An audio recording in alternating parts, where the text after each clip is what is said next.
बिथांमोना गामियाव हाबनानै बुंदोंनो जे नैबे बिपिएफनि मिटिङाव थाङोब्ला रेशन कार्डखौ दाननाय जागोन आरो अरुणोदय स्किमखौ होनाय जानाय नङा होननानै बाधा खालामदोंमोन। खिन्थु रायजोफ्रा मानियाखै। रायजोफ्रा हाजार हाजार फैनानै बे मिटिङाव पार्टिसिपेट खालामफैदों। नोंथांमोना बयबो नुखाबाय। बिपिएफनि जयनिं प्रग्राम जागोन होननाय लोगो लोगोनो बिथांमोना फट करि दिनैनि दिनावनो नैबे मिटिं जानायनि जायगानि एसे साहा खालपानियाव मिटिं लेंदों होननाय खोनादों आरो बे मिटिङाव मानसिफोरखौ लेंहरदों जयनिं जानांगौ ओरै जानांगौ होननानै बिसोरो देखायनो नागिरदों जे गावसोरनिफ्राय बेवहाय 2000 जनसो मानसि बिपिएफआव जगदान जाबाय। बेखायनो देखायनो नागिरदों कि बिपिएफनि मानसियासो इउपिपिएलआव जगदान जादों होननानै गावसिनिखा मानसिखौ लांनानै गामसा गानहोगोन। आरो बिथांमोना गामियाव हाबनानै बुंदोंनो जे नैबे बिपिएफनि मिटिङाव थाङोब्ला रेशन कार्डखौ दाननाय जागोन आरो अरुणोदय स्किमखौ होनाय जानाय नङा होननानै बाधा खालामदोंमोन। खिन्थु रायजोफ्रा मानियाखै। रायजोफ्रा हाजार हाजार फैनानै बे मिटिङाव पार्टिसिपेट खालामफैदों। नोंथांमोना बयबो नुखाबाय। बिपिएफआ खेबसे फेस गासैबो बिटिसिनि मोनफ्रोमबो जिल्ला मोनफ्रोमबो समस्तियाव जोङो रेलि खालामखांबाय। दा सेकेन्ड फेस बियो आरो बेखौ जोङो जयनिं प्रग्राम हिसाबै लादों। माने जोङो जेब्ला रेलि खालामबाय बेवहाय जों मिथिनो मोनबाय गोबां गामिनि मानसिफ्रा इउपिपिएलनि नेता कर्मिफोर, जेएसपिनि नेता कर्मिफोर, बिजेपिनि नेता कर्मिफोर आरो कंग्रेस दलनि नेता कर्मिफ्रा बिपिएफआव जगदान जानायनि इच्छुक, जगदान जानो लुबैयो। दा बेखायनो नैबे सेकेन्ड फेजखौ जोङो जयनिं प्रग्राम खालामदों। प्रथमथांमोननि बे मथांगुरि सालबारियावनो जोङो बानायजेनबाय दिनैनिफ्राय आरो बेवहाय 2000 जननि बारा रायजो राजाफ्रा जइन जादों आरो बिसोरो इउपिपिएलनि बांसिनमोन, जेएसपिनिबो दङ, बिजेपिनिबो दङ। दा बिथांमोनहा दिनैनिफ्राय माने बिपिएफनि जानानै खामानि मावसिगोन।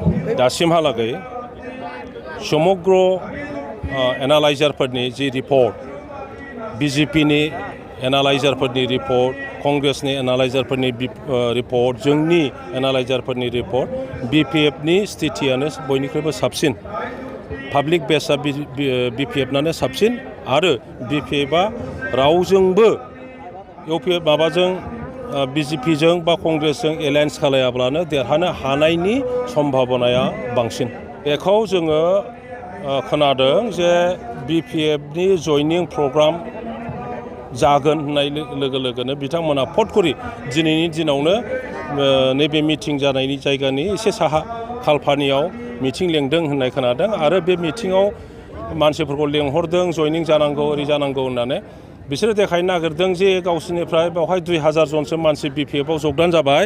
बेखायनो देखायनो नागिरदों कि बिपिएफनि मानसियासो इउपिपिएलआव जगदान जादों होननानै गावसिनिखा मानसिखौ लांनानै गामसा गानहोगोन।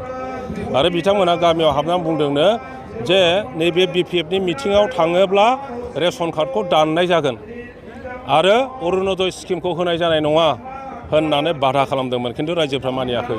रायजोफ्रा हाजार हाजार फैनानै बे मिटिङाव पार्टिसिपेट खालामफैदों। नोंथांमोना बयबो नुखाबाय। जोंनि पार्टिनि केन्डिडेट डिक्लेरेसना अक्ट'बर मासनि 15निफ्राय 20-25नि गेजेराव जागोन। बे समसिम रावबो जेबो बुंथ'नो हाया। खिन्थु सरसा खालामनाय जादों जे जोंनि नेता आरो कर्मिफ्रा आंनि नामखौ लादों जे आंखौनो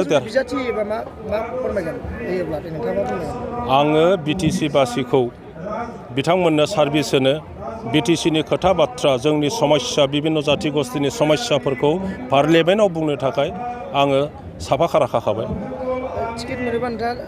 आं बुंखाबाय आं साफा खारा आइ एम रेडि। आं रेडिथार। 2000नि बारा जोंहा माबा खालामदों दहाय लिस्ट जोंनो खोन्थानाय बायदिब्ला 2600+ बे जइन जागोन होननानै आं बुंखाबाय। 80%आनो इउपिपिएलनि। नाथाय चन्दन ब्रह्म बिथांखौ नुनाय जायाखै बिपिएफनि गोबां हाबाफारिफोराव माबा मोनसे फोरमायगोन नामा? बिथाङा दलर दङ, देहाया बारा बानजाथ'वा, आरामसे रेस्टआव दङ। समाव फैगोन।